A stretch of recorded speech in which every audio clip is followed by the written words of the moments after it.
নামের সঙ্গে জড়িয়ে রয়েছে ইতিহাস। পৌরাণিক যুগের বিভিন্ন গ্রন্থেও এই জায়গার কথা উল্লেখ রয়েছে। তখন অবশ্য নাম ছিল ত্ররামলিপি বা তাম্রলিপ্ত। এছাড়াও জায়গাটির সঙ্গে জড়িয়ে রয়েছে দেশের স্বাধীনতা সংগ্রাম ও সংগ্রামীদের ইতিহাস। পরাধীন ভারতের বুকে সমান্তরাল স্বাধীন সরকার তৈরি হয়েছিল এখানে। নেতৃত্ব দিয়েছিলেন সতীশ চন্দ্র সামন্ত, সুশীল ধারা, অজয় মুখোপাধ্যায়রা। আবার 2011 সালে রাজ্যের রাজনৈতিক পালাবদলেও তাৎপর্যপূর্ণ ভূমিকা পালন করে তমলুক বলয়।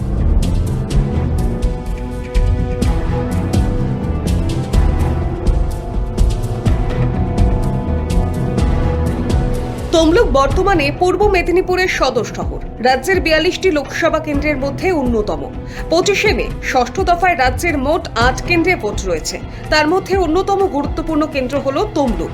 আর এই কেন্দ্রের অন্তর্গত 7টি বিধানসভা কেন্দ্র হল তমলুক, পাঁশকুড়া পূর্ব, ময়না, নন্দকুমার, মহিষাদল, হলদিয়া ও নন্দীগ্রাম। আর এই বিস্তীর্ণ অঞ্চলটিকে অনেকে বলেন অধিকারী পরিবারের গড়। গত বিধানসভা নির্বাচনে এই কেন্দ্রের অন্তর্গত নন্দীগ্রাম বিধানসভা থেকে পরাস্ত হতে হয়েছিল মমতা বন্দ্যোপাধ্যায়কে। অধিকারী পরিবারের মেছো ছেলের কাছে হারতে হয়েছিল 1956 ভোটের ব্যবধানে। স্বাধীনতার পর দীর্ঘদিন এই কেন্দ্রে নিজেদের আধিপত্য ধরে রেখেছিল ভারতের জাতীয় কংগ্রেস, তারপর বাংলার কংগ্রেস। জনতা দলের হাত ধরে এই কেন্দ্রটি দখল করে বামেরা। সত্যগোপাল মিত্রের হাত ধরে তমলুকের মাটিতে প্রথমবার লাল পতাকা ওড়ে। 1996 সালে এই কেন্দ্রটি ফের পুনর্দখল করে কংগ্রেস। কংগ্রেসের টিকিটে জয়ী হন জয়ন্ত ভট্টাচার্য। তবে 1998 সালে ফের কেন্দ্রটি নিজেদের দখলে নেয় বামেরা। এই কেন্দ্র থেকে জয়ী হয়ে সংসদে পৌঁছন সিপিএম এর দাপুটে নেতা লক্ষণ শেঠ। তারপর টানা 3 বার এই কেন্দ্র থেকে তিনি নির্বাচিত হন। 2009 সাল পর্যন্ত কেন্দ্রটি নিজেদের দখলে রেখেছিল বামেরা।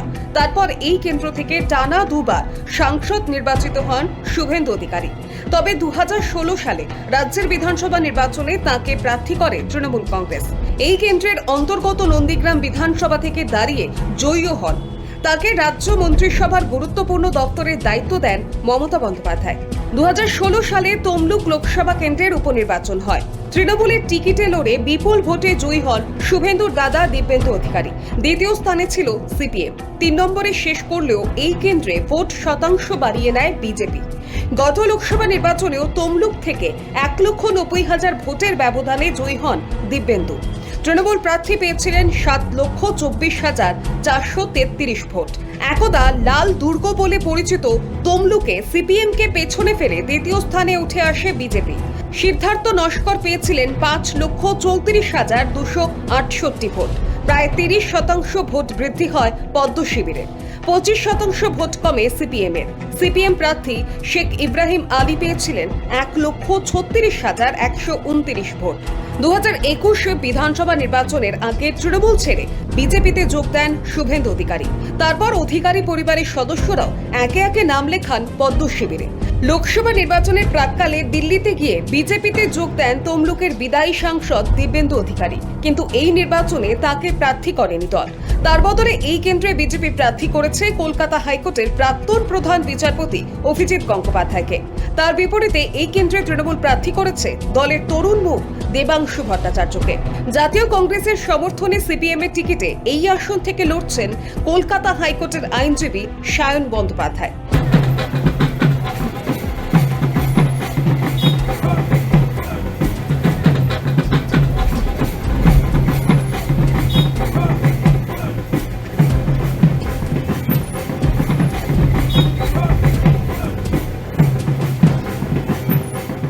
লোকসভা নির্বাচনের আগে রাজনীতিতে অভিষেক হয় অভিজিৎ গঙ্গোপাধ্যায়। গেরুয়া উত্তরীয় গলায় যোগ দেন ভারতীয় জনতা পার্টিতে। বিচার বিভাগ থেকে রাজনীতির ময়দানে পা রাখা প্রাক্তন বিচারপতিকে তমলুক কেন্দ্র থেকে প্রার্থী করেছে বিজেপি। এজলাসে বসার সময় একাধিক বিষয় মন্তব্য করে প্রচারে আসেন তিনি। প্রধানত দুর্নীতি সংক্রান্ত মামলাগুলোতে বিচারক হিসেবে তার পর্যবেক্ষণ নিয়ে রাজ্য রাজনীতি তোলপাড় হয়েছে। মামলাকারী সহ রাজ্যের একাংশের কাছে রাতারাতি ভগবান হয়ে উঠেছিলেন প্রাক্তন বিচারপতি। তবে রাজ্যের শাসক দলের পক্ষ থেকে জুটেছিল তীব্র কটাক্ষ। এমনকি রাজ্যের শাসক দলের পক্ষ থেকে তাকে রাজনীতির ময়দানে নামার জন্য চ্যালেঞ্জও জানানো হয়। বিজেপিতে যোগদানের পর তিনি জানিয়েছিলেন রাজ্যের শাসক দলের সেই চ্যালেঞ্জই গ্রহণ করলেন। গত লোকসভা নির্বাচনে এই আসন থেকে তৃণমূলের জয়ের ব্যবধান ছিল প্রায় 1,90,000। 21শে বিধানসভা নির্বাচনের ফলের নিরিখে 7টি বিধানসভা কেন্দ্রের 3টি বিজেপির ও 4টি গিয়েছিল তৃণমূল কংগ্রেসের দখলে। ময়না, হলদিয়া ও নন্দীগ্রাম বিধানসভায় নিজেদের দখলে নেয় পদ্ম শিবির। তমলুক, মহিষাদল বিধানসভায় হারতে হয়েছিল নামমাত্র ভোটের ব্যবধানে। আর সেই ফলাফলের নিরিখে রাজনৈতিক পাটিগণিতের হিসেব বলা যায়, আসন্ন লোকসভা নির্বাচনে এই কেন্দ্রে অনেকটাই ভালো জায়গায় রয়েছে বিজেপি। তার উপর এই কেন্দ্রে পর্যবেক্ষকের দায়িত্বে রয়েছেন খোদ শুভেন্দু অধিকারী। দল প্রার্থী করার পর একাধিকবার শান্তিকুঞ্জে গিয়ে অধিকারী পরিবারের অভিভাবক শিশির অধিকারীর সঙ্গে সাক্ষাৎ করতে দেখা গিয়েছে অভিজিৎ গঙ্গোপাধ্যায়কে। শুধু অধিকারী বাড়িতে নয়, তিনি গত কয়েক মাসে পৌঁছেছেন জনতার দরবারেও। শুনেছেন সাধারণ মানুষের অভাব অভিযোগের কথা। অনেক জায়গায় তাকে বিক্ষোভের মুখেও পড়তে হয়েছে, যা এসেছে রাজ্যের শাসক দলের নেতাকর্মীদের তরফে। তবুও তিনি যে দমে যাবার বান্দা নন তা বুঝিয়ে দিয়েছেন। আবার তাকে কেন্দ্র করে তৈরি হয়েছে নানা বিতর্ক। কারণ প্রচারের মাঝে রাজ্যের মুখ্যমন্ত্রী মমতা বন্দ্যোপাধ্যায়কে বেলাগাম আক্রমণ করার অভিযোগ উঠেছে তার বিরুদ্ধে। একটি ভিডিও ক্লিপিংস নিয়ে সমাজ মাধ্যমে প্রকাশ করে রাজ্যের শাসক দল, যেখানে বিজেপি প্রার্থী বলছেন, তৃণমূল বলছে রেখা পাত্রকে কেনা হয়েছিল 2000 টাকায়। মমতা বন্দ্যোপাধ্যায়, তুমি কত টাকায় বিক্রি হও? ব্যানার্জি, তুমি কত টাকায় বিক্রি হও? তুমি কত টাকায় বিক্রি হও? তো তোমার 10 লাখ টাকা কেন? তুমি কেয়া শেঠকে দিয়ে মুখে পুলটিস মারো, সেই জন্যে মেকআপ করো, মেকআপ করে বেরো। মমতা ব্যানার্জি মহিলা তো, আমার মনে প্রশ্ন জাগে মাঝে মাঝে। এই বক্তব্যের জন্য অভিজিতের প্রচারে 24 ঘন্টার নিষেধাজ্ঞা জারি করেন নির্বাচন কমিশন। বিতর্ক থাকলেও এই কেন্দ্রটি নিয়ে চর্চার অন্যতম কারণও অভিজিৎ গঙ্গোপাধ্যায়। প্রতিটি সভা থেকে রাজ্যের শাসক দলের বিরুদ্ধে দুর্নীতির অভিযোগে সরব হন তিনি। নিশানা করেন তৃণমূল সুপ্রিমো মমতা বন্দ্যোপাধ্যায় ও দলের সেকেন্ড ইন কমান্ড অভিষেক বন্দ্যোপাধ্যায়ের বিরুদ্ধে। গত 10-11 বছর ধরে এই যে তৃণমূল সরকার যে কাণ্ড চালিয়েছে এবং চালাচ্ছে, যে টাকা সরকারি কোষাগারে যাওয়ার কথা সেই টাকা নিজের পকেটে নিয়ে চলে যাচ্ছে। ফলে সরকারের কোষাগার শূন্য, কোনো শিল্পায়ন হয় না, কৃষিতে কোনো উন্নয়ন হয় না।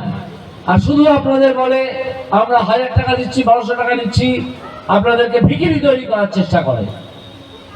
এটাতে এবার আপনারা না বলুন, কারণ টাকা কারোর বাপের নয়, টাকা আপনাদের। এই কেন্দ্রটি তৃণমূলের কাছে সম্মান রক্ষার, কারণ অভিজিৎ গঙ্গোপাধ্যায়ের বিভিন্ন রায়ে জেরবার হতে হয়েছে রাজ্য সরকারকে। তাকে গণতান্ত্রিক পদ্ধতিতে জবাব দেওয়ার এটাই সেরা সুযোগ ঘাসফুল শিবিরের কাছে। অন্যদিকে গত বিধানসভা নির্বাচনে নন্দীগ্রাম থেকে শুভেন্দু অধিকারীর কাছে হারতে হয়েছিল মমতা বন্দ্যোপাধ্যায়কে। তারপর থেকে প্রতিটি জনসভায় সেই জয় নিয়ে মমতা বন্দ্যোপাধ্যায়কে খোঁটা দিয়েছেন বিরোধী দলনেতা। কলকাতা থেকে লাফিয়ে নন্দীগ্রামে এসেছিলেন, ভুলে গেছেন 3 বছর আগের কথা? ভুলে গেছেন? 65,000 মুসলিম ভোট ছিল, ভেবেছিলেন 65,000 মুসলমান ভোট পেলে আমি শুভেন্দু অধিকারীকে হারিয়ে দেব। আপনি হেরে বাড়ি গেছেন। যতদিন বেঁচে থাকবেন কানের কাছে বাজবে, হেরেছি, হেরেছি, হেরেছি। সেই হারের ক্ষত এখনো শুকায়নি তৃণমূল সুপ্রিমোর। হলদিয়ার সভা থেকে বদলার হুঁশিয়ারি দিয়েছেন তিনি। আর নন্দীগ্রামের ঘটনাটা তো আমি আপনাদের আগেই বলেছি, আমাকে প্রতারণা করা হয়েছে, আমার রিগিং করা হয়েছে, টোটাল ভোট লুট করা হয়েছে। সেদিন ডিএম, এসপি সবাইকে চেঞ্জ করে দিয়ে বিজেপি ক্ষমতায় আছে বলে গায়ের জোরে ইলেকশন কমিশনের সাহায্যে ডিএম চেঞ্জ করেছিল, এসপি চেঞ্জ করেছিল, আইসি চেঞ্জ করেছিল। আর ইলেকশন হয়ে যাওয়ার পরেও লোডশেডিং করে দিয়ে রেজাল্ট পাল্টে দিয়েছিল। আমি আজ নাও কাল এর বদলা তো নেবই। কিভাবে নেব, কেমন করে নেব, সেটা আগামী দিন পথ দেখাবে। তমলুক আসনটি জিতে এক ঢিলে 2 পাখি মারতে চাইছে তৃণমূল কংগ্রেস। এই কেন্দ্রে ঘাসফুল চিহ্নে লড়ছেন দলের যুবনেতা দেবাংশু ভট্টাচার্য, যিনি টেলিভিশন ডিবেটের দলের পরিচিত মুখ। যুব সমাজের মধ্যে তার গ্রহণযোগ্যতা রয়েছে। 21-এর নির্বাচনে তার গাওয়া খেলা হবে গানটি অত্যন্ত জনপ্রিয় হয়। প্রার্থী তালিকা ঘোষণা হবার পর থেকে তিনিও বিজেপি প্রার্থী সম্পর্কে নানা কটূক্তি করেছেন। কখনো অভিজিৎ গঙ্গোপাধ্যায়কে তুলনা করেছেন সাপের সঙ্গে, তো আবার কখনো প্রার্থী হিসেবে অভিজিৎ গঙ্গোপাধ্যায়কে গুরুত্ব দিতেই চাননি তৃণমূল প্রার্থী। পাশাপাশি এই কেন্দ্র ধরে রাখার ব্যাপারে আশাবাদীও তিনি। কি মনে হচ্ছে জিতছি? ব্যবধানটা এখন ক্যালকুলেশন চলছে, যতদিন যাচ্ছে ব্যবধান বাড়ছে, বাট জেতাটা কনফার্ম। আরে বিপরীতে আপনারা অভিজিৎ গাঙ্গুলিকে এত গুরুত্ব কেন দেন আমি বুঝি না। কে অভিজিৎ গাঙ্গুলি?